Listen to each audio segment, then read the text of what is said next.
How you get the emergency brake cable off.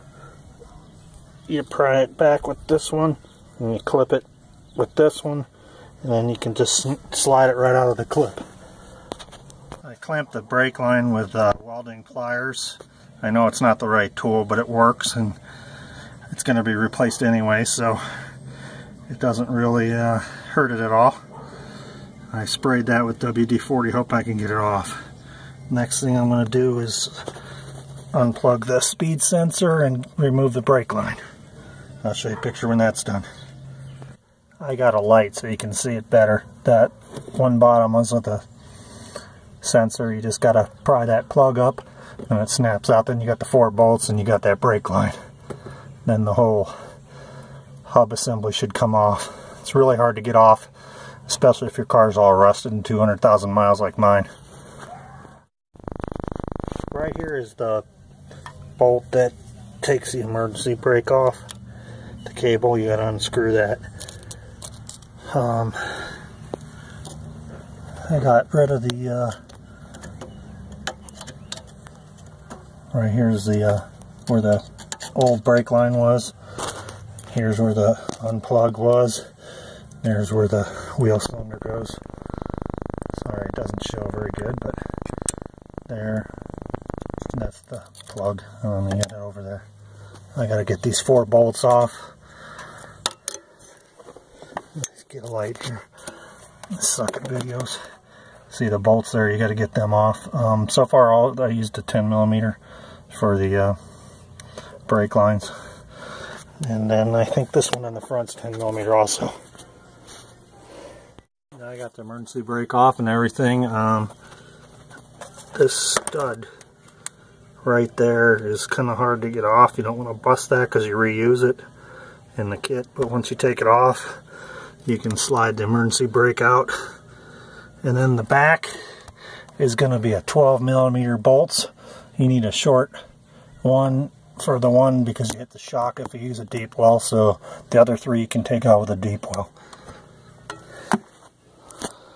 After 10 minutes with an air hammer, this is what you get.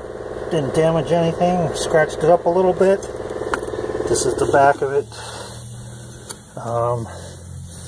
I bought new hub bearings because of 200,000 miles, so I didn't really care. If I damaged them, I'm sure I damaged the threads on them, but like I said, I got new ones, so that's all up. I'll clean it up and then I'll put the kit on. Here's the bearing with the backing plate removed. As you can see, I damaged it a little bit, but you could actually reuse that if you wanted to, but I'm not, so just take a picture of that. And there's an easy way to, when you hook the emergency brake cable on, you pry this over with a screwdriver so that it gives you room so you can put the thing in, and then use the pliers like you did when you took it off. That's how it is when it's done. It hooks on in there. Just pop the screwdriver out and make sure it's up here together. And then when you do the back here, make sure that the end of the cable is all the way seated into the thing. There's a oval slot it has to fit into. And then bolt it on. Put anti-seize on that so that next time I have to take it off, I'll be able to get it off without 10 minutes of air chiseling.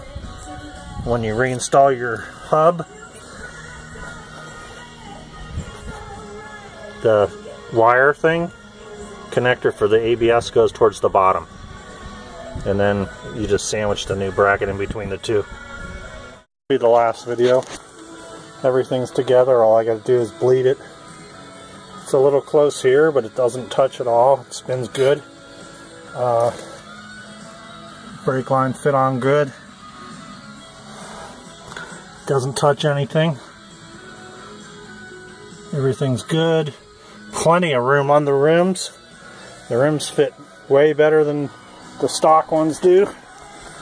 I'll put one on so you can see what the size of those are on, because I got to do it, bleed it yet, but I don't know if you can see, there's all kinds of room.